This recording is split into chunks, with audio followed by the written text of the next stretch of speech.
Assalamualaikum warahmatullahi wabarakatuh. Kembali lagi bersama saya, Rizky Maulida, peserta Latsar CPNS Golongan 3 Angkatan 11 tahun 2022 Provinsi Kalimantan Selatan, Kabupaten Balangan. Pada kesempatan kali ini, saya akan kembali membagikan pengalaman saya dalam pembelajaran Agenda 2 Pertemuan ketiga. Pada pertemuan ketiga ini, kami kembali menggunakan metode asinkronous untuk mempelajari materi yang sudah disediakan di web Kolabjar ASN Pintar.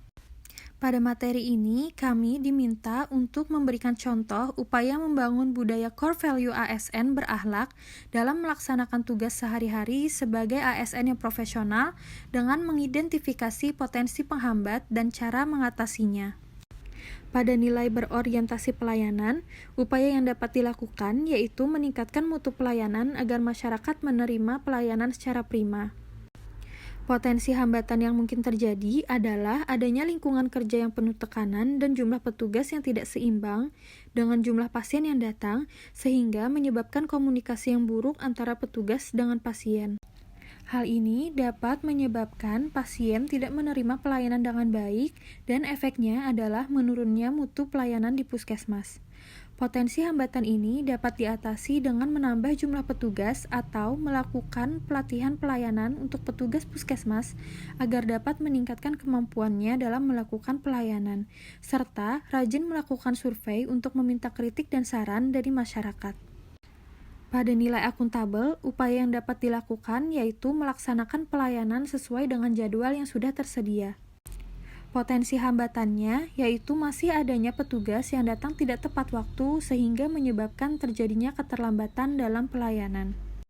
Upaya yang dapat dilakukan untuk mengatasi kondisi ini yaitu memberikan teguran ataupun sanksi bagi petugas yang datang tidak tepat waktu dan menghambat jalannya pelayanan. Pada nilai kompeten, upaya yang dapat dilakukan yaitu mengadakan pendidikan dan pelatihan dalam bidang kesehatan untuk meningkatkan kompetensi petugas.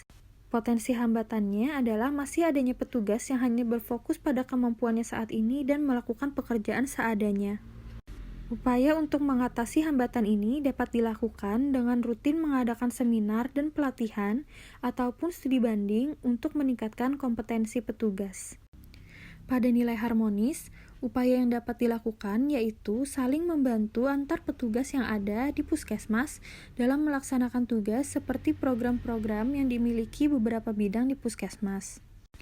Potensi hambatannya yaitu tingginya tekanan dalam pekerjaan dan kurangnya kepekaan antar petugas untuk membantu satu sama lain dengan anggapan bahwa program tersebut bukan tanggung jawabnya.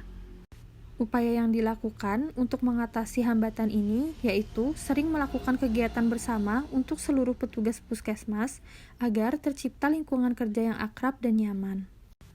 Pada nilai loyal, upaya yang dapat dilakukan yaitu menyelenggarakan manajemen puskesmas sesuai dengan ketentuan perundang-undangan.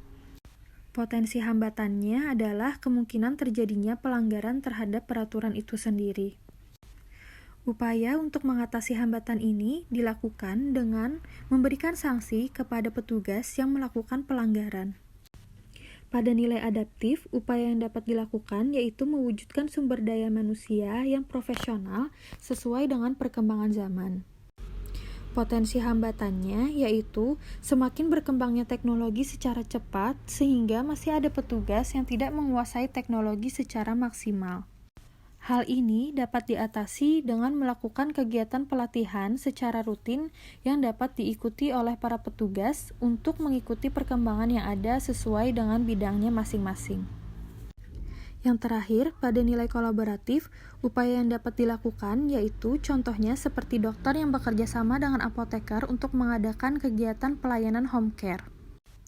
Potensi hambatannya yaitu pada saat pandemi COVID-19 sulit mengunjungi masyarakat karena harus membatasi interaksi jarak dekat dan juga minimnya jumlah petugas yang ada di puskesmas untuk melakukan kegiatan tersebut.